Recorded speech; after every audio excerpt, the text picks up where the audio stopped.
තට්ටු කරන්න දෙයක් නෑ රොබින්. ඔයාට එන්න පුළුවන් ඇතුළට. කොහොමත් මං ඔයා එනකන් තමයි බල හිටියේ. ඇත්තද? වායිතිය මම මේ දොරට තට්ටු කළා කියලාද? දොරට තට්ටු කළේ නෑ මාත්‍යෝ, දොර අයියද කියලා බැලුවා. හොඳ තේක් කලීය. මේ මට මේ ලොකුවට නිකන් කතා කර ඉන්න වෙලාවක් නෑ. හරි මං ආවේ ඇයි මේ මගේ ඒරියා එකට පැනලා නිකන් ඔයාගේ ගෝලියෝ නිකන් මට නිකන් අමුතු දේවල් නිකන් පෙන්නනවා. මං ආස නෑ මේ වැඩවලට. තියෙනවා නම් දෙයක් කෙලින් කියන්න. මේ රොබින් එම ඇංගිලි නෑ. ඕන දෙයක් ගැන කෙලින් කතා කරන්න පුළුවන් හිත හොඳ මිනිහා. හරිද? එහෙමද? එහෙමනම් අපි කෙලින්ම කාරණාවට බහිමු. ඔහෙ දන්නවනේ රොබින්, එඩ්වින් මහත්තයාව මරලා දාලා කියලා නේද? ඒකට ඔහෙගේ නමත් ගෑවිලා තියෙනවා. මොකක්ද කියන්නේ? මගේ නම ගෑවිලා තියෙනවා? මම මොකද්ද කළේ?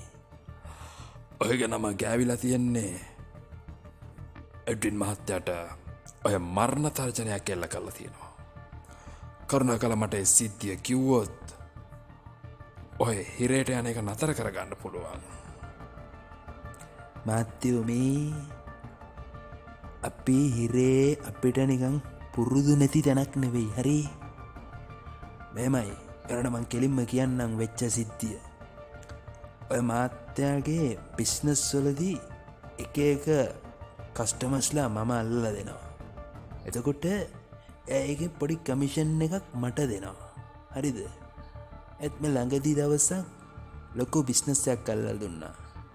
කමිෂන් එක 2%යි. 2%න් මට දුන්නේ 1%යි. අනිත් එක ඉල්ලුවම දවසක් 2ක් පරක්කුණා. හැබැයි මෙහෙමයි, කවදාවත් එහෙම කරලා නෑ. හැබැයි දවස් 2ක් 3ක් පව් වෙනකොට මේ රොබින්ට ඒක හරියන්නේ නෑ. හරිද? පස්සේ ගෙදර ගිහිල්ලා ඉල්ලුවා. එතකොට එයා නිකන් මට නිකන් සත්තම දාලා ටික අයියෙන් කතා කරා. දන්නවනේ මේ රොබින්ට ඒක හරියන්නේ නෑ. රොබින් පොඩ්ඩක් සැරට කතා කළා. යනකොට මිනිහා මැරිලා කියලා ආරංචියක් ආවා. පව් කාලකන්‍යා. මට මගේ සල්ලිත් නෑ. මට මේ අපි ගිහිල්ලා ඔය එක නිකන් මිනිස්සු මරලා පුරුද්දක් නෑ අපිට. අපි වගේ මිනිස්සු මරන්නෙත් නෑ. මට ඔයගේ මේ යාළුවයි ලොකුත් නෑ. හරිද? මට සද්ද දැම්මොත් මගේ කට්ටිය ඉන්නවා. එහෙට ඇවිල්ලා සද්දයක් දාලා බලන්න ඕනනම් එහෙම වුණොත් ඔයගේ තොප්පියයි සුරුට්ටුවයි ගහගන්න ඔළුවක් නැති වෙයි. නිකන් ඇවිදී නිකන් ඔය කෝඩ් බෑ විතරක්. හරිද? වාගේ යාළුවටත් කියන්න වැඩි නිකන් මගේ දිහා රවල බලන් ඉන්නවා. සාක්කුව පිස්තෝලේ මාත්‍යා ඇතුළට දාගන්න. අල්ලන් ඉන්න එපා. අපි පිස්තෝල නැතුව ආවේ මෙතනට. රොබින් ගොඩක් ආසයි අතින් පයින් වැඩ ගන්න මිනිස්සුන්ට. හරිද? එහෙනම් මං ගිහිල්ලා එන්නම්. වාගේ වෙන කිසිම දෙයකට මං උත්තර දෙන්න ආස නෑ. ඔන්නම් පොලිසියත් එක්ක එන්න. මේම ඇවිල්ලා මේ තරමට හරි උත්තර දුන්නේ මේ රොබින්ගේ හිතෝඳකමට. එහෙනම් ගුඩ් බයි කිව්වා. අපි යනවා. රොබින් පොඩ්ඩක් ඉන්න. යන්න කලින් දෙයක් තියෙනවා මට කියන්න. මම දන්නවා රොබින්ගේ හැටි. ඇත්තටම රොබින් ලොකු මැරයෙක්. හැබැයි රොබින් මම රොබින්ලා වගේ ගොඩක් අය දැකලා තියෙනවා. හරි වෙන්න පුළුවන්. දැකලා ඇති. හැප්පිලා නෑනේ රොබින් එක්ක නේද? එහෙම වෙන්න ඇති. මං ගැන ඇවිල්ලා ඔන්න හැප්පිලා බලන්න. නෑ රොබින්, මට එහෙම හැප්පෙන්න ඕනේ නෑ. මට ආයෙමත් රොබින් එක්ක කතා කරන්න පුළුවන් වුණොත් රොබින් කැමතිද ඒකට?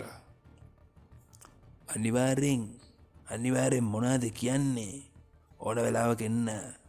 අපි කතා කරමු. මේම අමුවෙන් කතා කරන්න බෑ. විස්කි පොඩ්ඩක් එහෙම ඕනේ ඉතින්.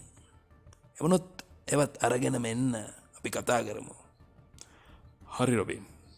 එහෙමනොත් මම රොබින්ව හම්බෙන්න එන්න. මට රොබින්ගෙන් වැඩ ටිකක් තියෙනවා ගන්න.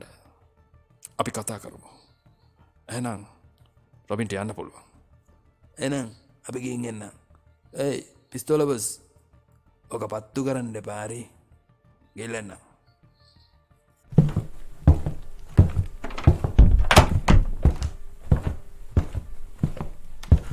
විල්සන් මහත්මයා මොකද හිතන්නේ රොබින් ගැන? මට නම් ඒ මිනිහාගේ කතාව ඒ තරම් ඇල්ලුවේ නෑ. අනිත් එකේ මිනිස්සයා මට නමකුත් දැම්මා. මට ඇල්ලුවේ නෑ මිනිස්සයව. මේ මිනිස්සයා මේකට සම්බන්ධයි කියලා හිතෙන්නේ නැද්ද විල්සන් මහත්තයා? පිස්සුද ඩේවිඩ්? ඔය මිනිස්සයා මේකට යන්තම්වත් ගෑවිලා නෑ. මං ඔය මිනිස්සයව මෙහෙට ගෙන්න ගත්තේ මේක දිහා බලන් ඉන්න පිරිසක් ඉන්නවා. අන්නේ මිනිස්සුන්ගේ අවධානය වෙන පැත්තකට යවන්න. එහෙම නැතුව මේ මිනිහා මේකට ගෑවෙන්න අවශ්‍යතාවයක් නෑ. අනිත් එක ඔය එඩ්වින් මැරුණට පස්සේ මේ මිනිස්සයාටත් පාඩුයි. මතකනේ කිව්වා මේ මිනිස්සයා කරන්නේ කමිෂන් එකට කස්ටමර්ලා අල්ලලා දෙන එක. ඔය කටින් කෑ ගැහුවට ඔය මිනිහට මිනිහෙක් මරන්න පුළුවන් කමක් නෑ. ඒකත් එහෙමද? මම නම් හිතුවේ මේ මිනිස්සයා මේකට සම්බන්ධයි කියලා. නිතරම ඩේවිඩ් අපිට පේන දේ විතරක් අපි විශ්වාස කරන්න හොඳ නෑ. අපිට පේන දේම මේක ඇත්ත කියලා පෙවුනත් සමහර විට ඒක නෙවෙයි ඇත්ත. ඒක හරි වෙන්නේ නැති විල්සන් මහත්තයා. එතකොට දැන් අපි මොකක්ද කරන්නේ? අපි ඉදිරියට යන්නේ කොහොමද? ඒකට ඩේවිඩ් තව පොඩි ගමන් දෙක තුනක් තියෙනවා. ඒකට මට ඩේවිඩ් ඕන වෙන එකක් නෑ. මේ ගමන් ටික යන්න ඕනේ මම තනියම. මොකද අපි මේ සාක්ෂි එකතු කරන්නේ මිනිස්සුන්ගෙන්. අපි දෙන්නම ගියොත් මේ වැඩේ හරියට කරගන්න වෙන්නේ නෑ. මම හිතන්නේ ඩේවිඩ්ට මං කියන එක පැහැදිලි ඇති. ඔව් විල්සන් මහත්තයා මට පැහැදිලි. සමහර විට සමහර මිනිස්සු ගොඩක් දේවල් කියන්න බය වෙනවා. විල්සන් මහත්තයාට පුළුවන් ඒ වුණාට විල්සන් මහත්තයාගේ හැකියාවත් එක්ක ඒ හැමදේම එළියට ගන්න. එහෙම අදිතක්සේරුවම හිතන්න බෑ ඩේවිඩ්. මම පුළුවන් තරම් උත්සාහ කරනවා. ඒත් මම හිතනවා මේක මට සාර්ථකව කරගන්න පුළුවන් වෙයි කියලා. කොහොම වුණත් ඩේවිඩ් දැන් යන්න පුළුවන්. ඩේවිඩ් ආයෙත් එන්න ඕනේ හෙට හවස 4ට. හොඳයි විල්සන් මහත්මයා. මං හෙට හවස 4ට එන්න. එනකොට මම හිතන්නේ මම මේ ප්‍රශ්නේ විසඳලා ඉවර කරලා තියෙයි. මොකද්ද කියන්නේ? මේ ප්‍රශ්නේ මෙච්චරක් ඉවර කරන්නේ කොහොමද? අනිත් එක අපි තාම සාක්ෂි එකතු කළා විතරයිනේ. ඒක හරි ඩේවිඩ්. නමුත් මම මේ යන ගමන් ටිකත් එක්ක මට හිතෙනවා හෙට හවස 4 වෙනකොට අපි පැහැදිලි උත්තරයක් එක්ක අපිට අවශ්‍ය තැනට යයි. එහෙමද? එහෙමනම් ගොඩක් සතුටුයි. මම එහෙමනොත් හෙට හවස 4ට එන්න. ඔව්. එහෙනම් දැන් ඩේවිඩ් ගිහින් එන්න. හොඳයි. මං ගිහින් එන්න විල්සන් මහත්මයා.